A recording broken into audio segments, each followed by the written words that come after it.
Bonjour à toutes et à tous, bienvenue dans cette vidéo consacrée à l'écriture. Aujourd'hui on va s'intéresser à l'une des grandes questions que se posent les auteurs, c'est-à-dire comment aller au bout de sa première version de son récit. Pour celles et ceux qui ne me connaissent pas, je suis consultante littéraire, lectrice professionnelle et script docteur pour le cinéma, pour le théâtre, pour le roman et la bande dessinée. Alors contrairement aux approches que vous pouvez voir un petit peu partout, sur le net, etc., moi je choisis de mélanger en fait les auteurs de romans, les auteurs de scénarios, de pièces de théâtre et de bandes dessinées pour en fait tout simplement réussir à trouver une méthode de travail qui permette à chacun et à tous ces auteurs de comprendre les points communs entre ces différents arts. Ce sont des domaines qui ont énormément de points communs et il y a des choses très intéressantes pour les auteurs de romans par exemple à aller chercher dans les techniques de scénario et inversement. Il y a des choses à prendre chez chacun en fait de ces domaines pour les mettre dans vos textes et comprendre en fait les méthodes de travail.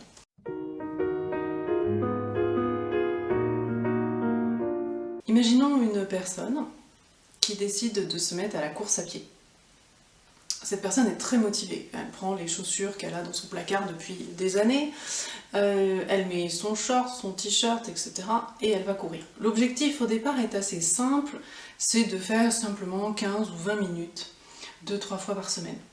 Très motivée sur les premiers mois, augmentant la cadence d'entraînement et la longueur de chacun des entraînements. Cette personne se retrouve au bout de 4, 5, 6 mois à perdre sa motivation, elle a des douleurs dans les jambes, elle s'essouffle, elle a beaucoup de points de côté, etc. Elle a mal aux pieds, enfin, elle se sent pas bien. Et au bout de quelques mois, elle décide en fait tout simplement d'arrêter ses entraînements. Et en fait, vous voyez que très vite, la personne n'a pas d'objectif. La personne ne sait pas trop pourquoi elle le fait, elle n'a pas conscience vraiment de son intention d'entraînement, tout simplement pour juste s'entraîner, pour faire du sport, etc. Et vous voyez, le lien que je fais entre le sportif amateur, j'allais dire, et la personne qui a envie d'écrire, eh bien, c'est qu'on a tendance à oublier après avoir eu l'étincelle de son idée de départ, hein, vous avez une idée formidable, un matin en vous réveillant, et vous dites ça y est, c'est bon, je peux écrire un récit. Et donc vous vous lancez dans l'écriture de votre récit, et très vite vous vous retrouvez bloqué, vous manquez, vous perdez votre motivation, vous savez plus trop pourquoi vous faites ça. Et en fait, c'est un petit peu comme notre coureur, vous ne vous êtes pas questionné, avant même de commencer et d'écrire votre récit, vous ne vous êtes pas forcément questionné sur votre intention d'écriture. Pourquoi donc est-ce que je me lance dans l'écriture de ce texte? Qu'est-ce que j'ai envie de dire? Pourquoi je le dis, etc.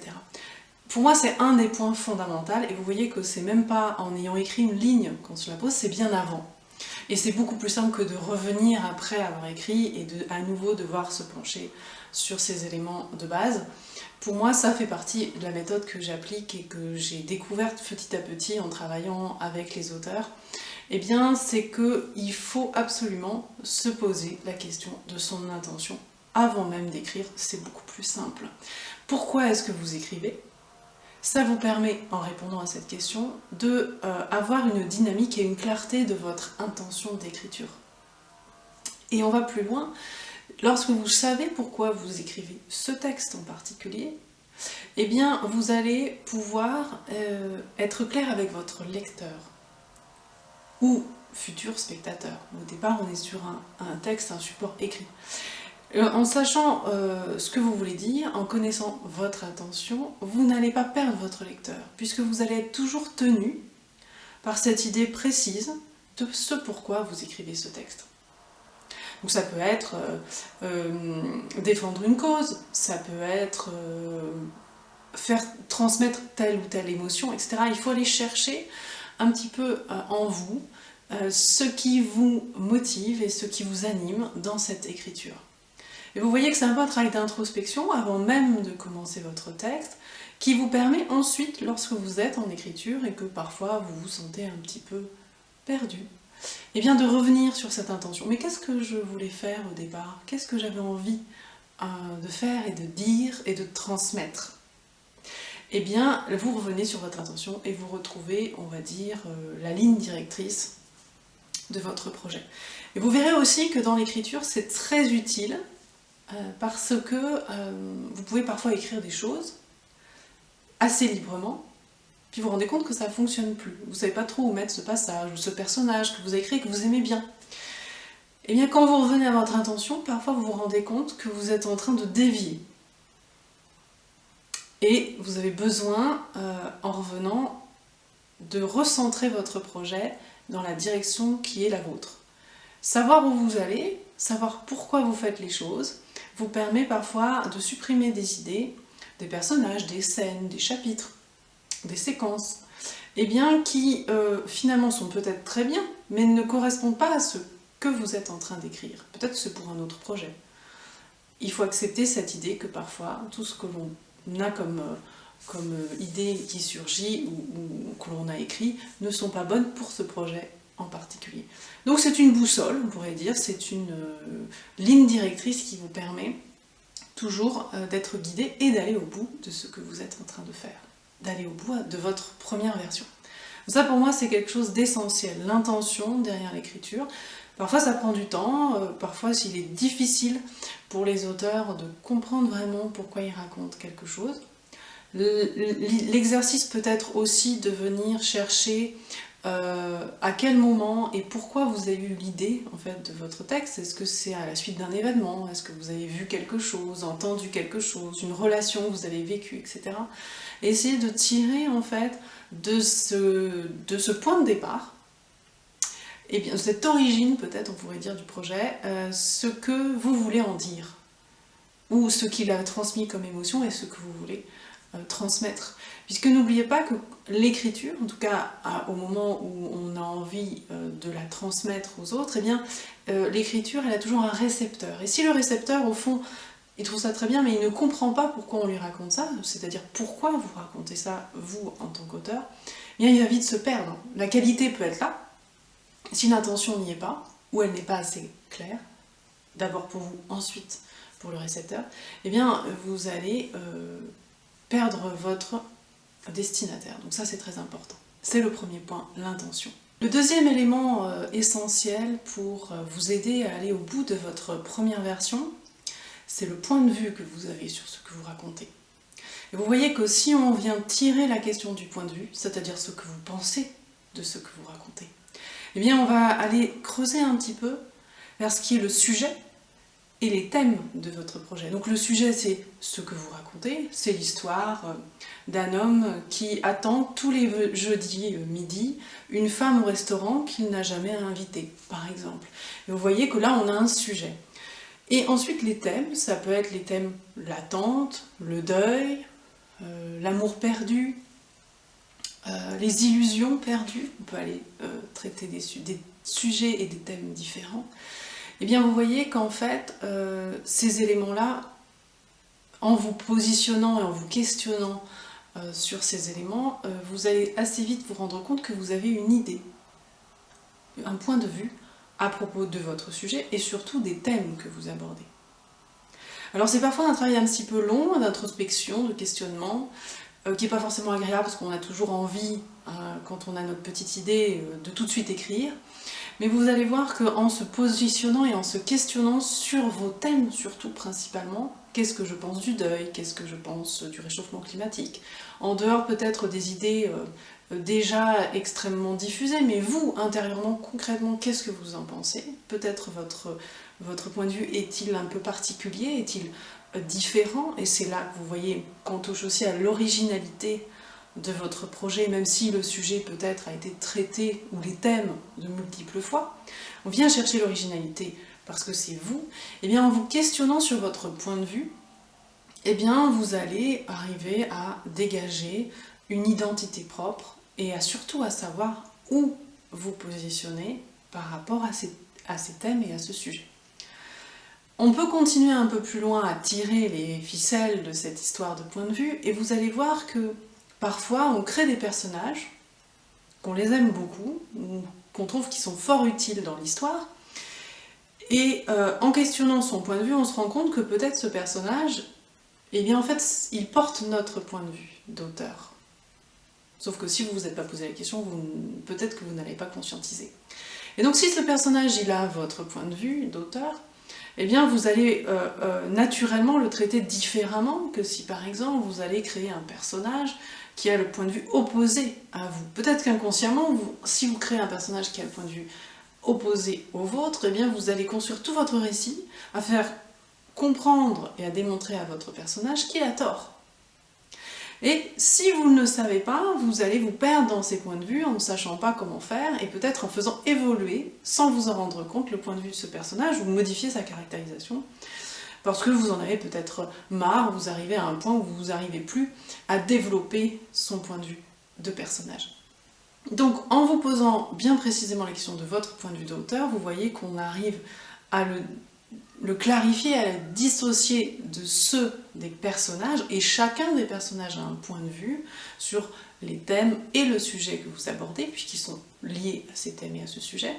Mais vous voyez aussi que se questionner sur le point de vue, votre point de vue d'auteur, le point de vue de chacun des personnages, eh bien c'est aussi se questionner sur comment vous allez aborder votre histoire. Et là, on vient dissocier et définir assez précisément, et c'est essentiel, la différence entre une histoire et un récit.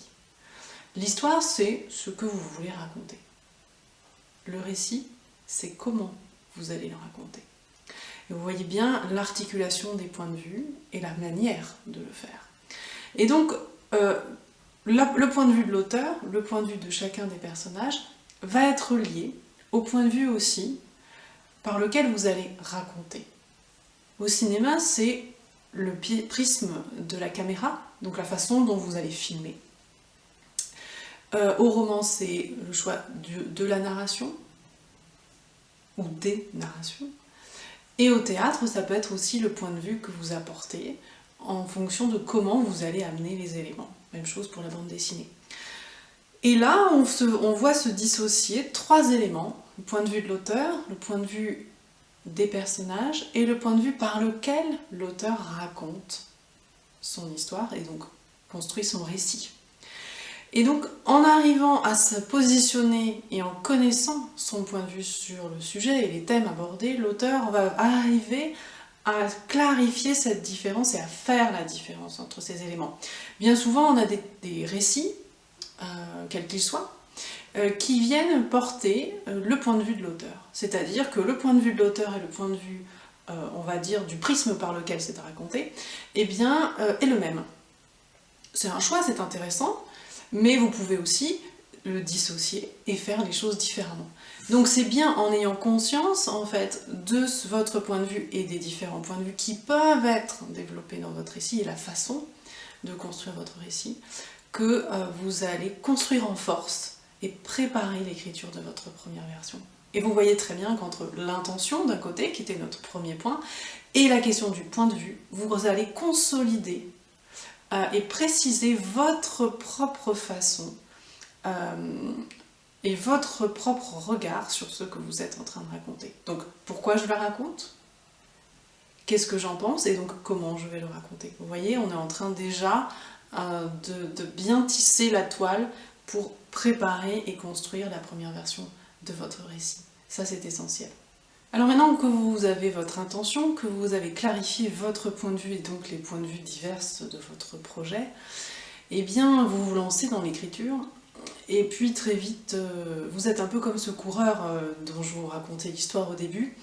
Eh bien vous commencez à avoir mal aux pieds, vous commencez à vous sentir essoufflé, et puis c'est difficile, puis vous êtes seul, etc. Donc vous allez rentrer dans une période de difficulté malgré cette préparation d'écriture. Alors pourquoi ? Eh bien parce qu'en fait, c'est un sujet dont on ne parle pas trop dans l'écriture, mais c'est qu'en fait, vous vous êtes peut-être pas posé la question de savoir si vous avez les jambes pour faire ce que vous aviez envie de faire. Alors vous voyez, toujours la question des jambes reliée à notre histoire de coureur, c'est-à-dire est-ce que vous êtes en capacité, aujourd'hui, de faire et d'arriver à l'objectif que vous vous êtes fixé. Alors, l'écriture, c'est un peu pareil, c'est-à-dire que on voit beaucoup de vidéos, on voit beaucoup de choses qui nous permettent de se dire qu'on peut faire comme tout le monde, écrire, certes, c'est sûr, mais parfois on se fixe des objectifs un peu forts. Moi, je vois parfois des auteurs qui n'ont jamais écrit de projet long, hein, donc c'est-à-dire une centaine de pages au moins, et qui se lancent dans des trilogies de romans, etc. Alors, c'est tout à leur honneur, simplement j'ai un petit peu peur qu'il y ait des difficultés sur le chemin et qu'il y ait un risque peut-être même de ne pas arriver au bout de cet objectif qui est peut-être un peu trop ambitieux. Et là, on touche donc ce troisième élément qui me paraît très important, qui est un équilibre à trouver entre un objectif fort, difficile, pour vous motiver, mais pas trop ambitieux et énorme pour vous mettre en capacité d'y arriver. Et c'est là la difficulté de trouver cette espèce d'équilibre entre les deux, se motiver en se donnant un objectif fort tout en n'allant pas trop loin pour ne pas se perdre et se dégoûter carrément, il faut bien le dire. Et donc là, encore une fois, c'est à vous de trouver le juste milieu. Et l'écriture d'un roman long, c'est-à-dire au moins une centaine, voire 150 pages, est un exercice quand même assez complexe. Et par exemple, vous avez des formes, des nouvelles, qui sont des formes très intéressantes et très utiles pour le travail aussi de l'écriture, de commencer petit, j'allais dire, pour comprendre en fait tous les mécanismes de l'écriture, et puis ensuite, bien sûr, c'est une musculature, hein, de s'entraîner et donc de pouvoir développer des projets plus grands. Et croyez-moi, écrire 10 pages à travers une nouvelle vous permettra d'apprendre tout autant et de grandir dans votre écriture, dans votre pratique d'écriture tout autant que de commencer sur un énorme projet. Donc il faut trouver cet équilibre entre motivation avec un objectif fort et finalement quelque chose de trop grand pour vous, pour le moment en tout cas, et qui va peut-être vous dégoûter ou vous bloquer. Parce qu'on a quand même un défaut notoire, c'est que on veut tous faire des choses incroyables, et puis quand on n'y arrive pas, ben en fait on laisse tout tomber, et surtout on n'accepte pas qu'un projet qui n'est pas fini ne soit pas terminé, on est toujours en train de vouloir reprendre, puis on n'y arrive pas, etc.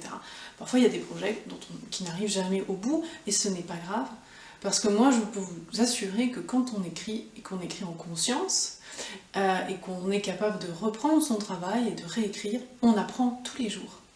Donc ça c'est une chose importante à retenir, et faites-vous confiance sur le fait que écrire c'est déjà une difficulté, c'est un apprentissage, c'est un langage, ce sont des codes à apprendre et à maîtriser, ça prend beaucoup de temps. Donc soyez patient et lancez-vous des objectifs à votre niveau plus, mais pas à votre niveau plus. Voilà. Pour reprendre l'exemple de notre coureur, par exemple, eh bien imaginons qu'il court depuis quelques mois et qu'il a les chaussures qu'il a dans son placard sans avoir forcément investi dans une paire un petit peu plus performante et adaptée à ce qu'il fait, et se décide de s'inscrire à un semi-marathon, ou même, allez, soyons fous, à un marathon parce qu'un copain lui a dit. Eh bien, moi je peux vous parier que ce pauvre coureur va se retrouver au minimum avec des douleurs assez fortes et peut-être même ne pas arriver à finir son effort. Et au pire, il va pouvoir se blesser et voire même se dégoûter. Vous voyez l'intérêt de connaître ses limites, aujourd'hui en tout cas, et peut-être pas dans 2-3 ans, certes, mais de connaître ses limites et de savoir les accepter, pour être dans une démarche d'apprentissage et de découverte, d'expérimentation, sans aller dans une blessure et dans quelque chose qui va complètement vous dégoûter et vous empêcher de continuer par la suite. L'écriture, c'est la même chose. Prendre le temps de construire les choses à votre rythme tout en progressant, c'est essentiel. Alors, dans mon travail avec les auteurs au quotidien, je me rends compte souvent qu'il y a une tendance au perfectionnisme. C'est-à-dire que les auteurs veulent toujours, même en écriture, que la chose soit juste, que la chose soit parfaite. Et on a toujours cette petite voix derrière qui nous juge et qui nous critique. Alors ça c'est un... Enfin moi je l'explique un peu comme ça. C'est un vieux Roland de l'école où on écrivait des rédactions en sachant qu'on allait être corrigé par notre prof ou notre maîtresse. Et on a toujours cette idée qu'on va avoir une note derrière, et finalement on intègre la maîtresse, c'est-à-dire on a cette petite voix en nous qui nous regarde et qui nous juge. Quand on écrit, si vous avez cette tendance-là, c'est vrai que ça peut énormément vous bloquer, parce que vous n'êtes pas dans cette démarche de libération et de spontanéité, avec toutes les préparations dont on vient de parler bien sûr, qui sont nécessaires. Et surtout la première version, si on commence à se relire et à commencer à se juger, à vouloir tout corriger, on n'arrivera jamais au bout. Ce que vous êtes en train de faire, si vous le faites, c'est-à-dire corriger, relire, etc., vous êtes déjà dans de la réécriture.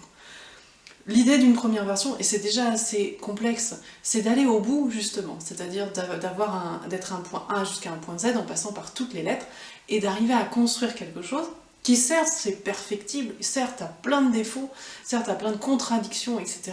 Mais au moins vous avez quelque chose qui se tient avec un début, un milieu et une fin. C'est ça l'objectif d'une première version. Donc la question du perfectionnisme, en fait c'est cette façon de se juger en ayant une petite voix derrière qui nous critique en nous relisant. Essayez de vous épargner en ne rentrant pas dans cette façon assez négative de vous juger. On est trop exigeant avec soi-même la plupart du temps. Et là, pour le coup, dans cette écriture-là, dans cette version-là de l'écriture, dans ce temps de l'écriture, eh bien c'est très contre-productif.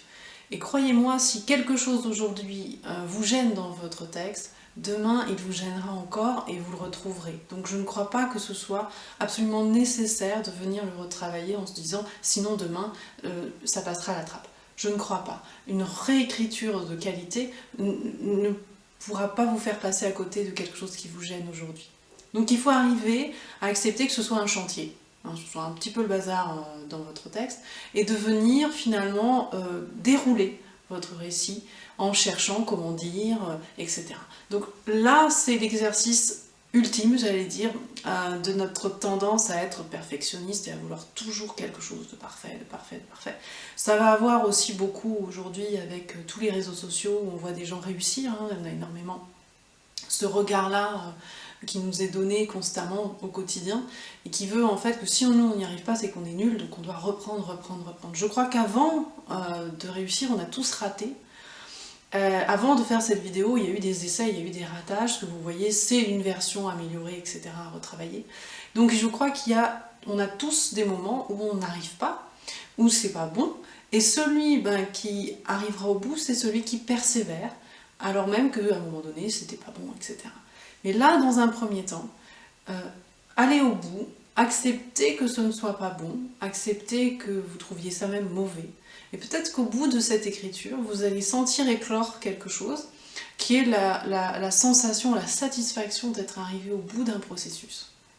Ensuite, la réécriture viendra, et c'est un autre processus complexe aussi à aborder, on y reviendra dans un autre temps, dans une autre vidéo. Mais faites-moi plaisir, essayez de laisser votre petite voix qui vous juge constamment de côté, mettez-la en sourdine et laissez-vous porter, laissez-vous libre dans votre écriture et dans votre processus de création, toujours avec en tête votre intention, pourquoi je fais les choses, et votre point de vue d'auteur. En gardant ça en tête, eh bien, vous pourrez arriver au bout de quelque chose qui sera certes pas du tout diffusable, etc., mais en tout cas qui sera exploitable pour une réécriture et pour un chantier. Imaginons maintenant notre coureur avec un objectif clair, à son niveau, bien équipé, avec les bonnes baskets, la montre connectée éventuellement, le bon équipement, et qui décide de faire des courses régulières et de trouver un équilibre entre son effort et sa récupération. Eh bien vous voyez que c'est ce coureur, cette personne qui s'est mis à cette activité récemment, eh bien va arriver à progresser régulièrement et va rencontrer des paliers, des moments de difficulté où elle a l'impression de ne pas avancer et des moments où tout à coup tout se débloque, le souffle, les muscles, etc. Mais vous allez voir aussi que cette personne peut-être va découvrir qu'en faisant du renforcement musculaire, en pratiquant d'autres sports à côté, ça va lui permettre en fait de progresser aussi dans ce sport-là. Et vous voyez que en fait c'est un kaléidoscope d'éléments. L'écriture c'est un peu pareil. Écrire c'est bien, il faut pratiquer pour progresser et pour comprendre, ce que c'est que l'art de manier le langage. Mais une chose est sûre, si vous ne lisez pas, si vous ne visionnez pas de films, si vous ne lisez pas de scénarios, si vous ne lisez pas de bande dessinée, pièces de théâtre, si vous n'allez pas au théâtre, etc., eh bien, vous allez perdre un élément essentiel qui est le regard du spectateur, que vous aurez toujours, avec, à côté, dans un coin de votre tête, ce regard critique sur pourquoi ça marche pas. Et vous voyez que cet exercice que vous pouvez faire assez facilement, finalement, parce qu'un spectateur ou un lecteur se rend compte tout de suite si quelque chose fonctionne ou ne fonctionne pas, que ça lui plaît, ça lui grimace, etc. Eh bien, vous allez comprendre petit à petit pourquoi tel récit fonctionne, pourquoi tel récit ne fonctionne pas, etc. Donc ça, c'est un très bon exercice à faire vraiment très régulièrement pour avoir une pratique de votre art, mais aussi des arts alentour. Je crois qu'un auteur, c'est aussi quelqu'un qui est capable d'aller être,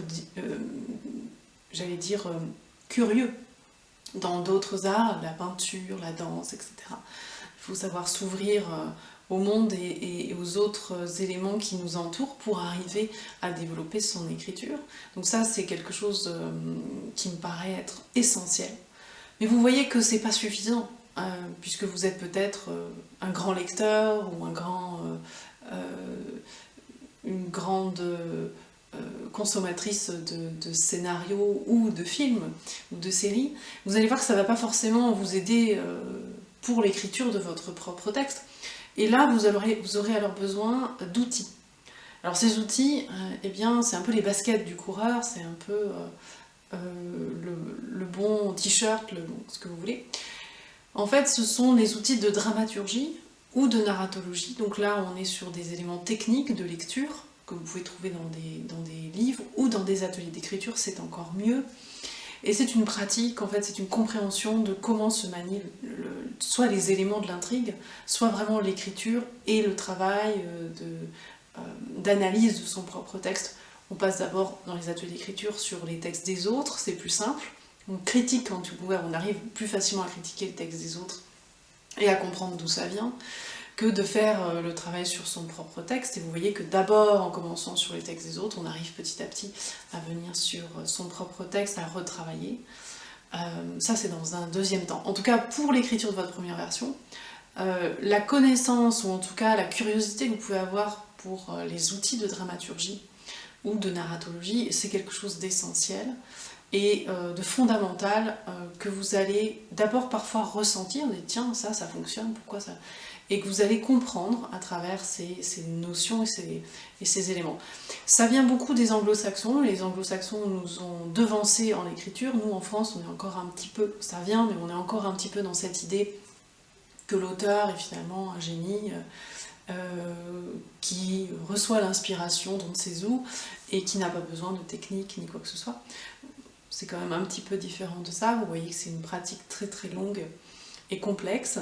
Et au cinéma, c'est différent. On a quand même cette conscience-là qu'il y a des outils, il y a des techniques, il y a des livres, il y a des théories à connaître, pour ensuite les dépasser, bien sûr. Donc des outils à utiliser et à manier, à expérimenter dans des formes courtes, par exemple, pour arriver à produire ce que vous avez envie de produire l'effet que vous voulez faire sur le lecteur, etc. Donc c'est un chemin qui est long, qui est assez complexe. Je prépare en ce moment un livre et un carnet d'écriture, de préparation à l'écriture d'une première version.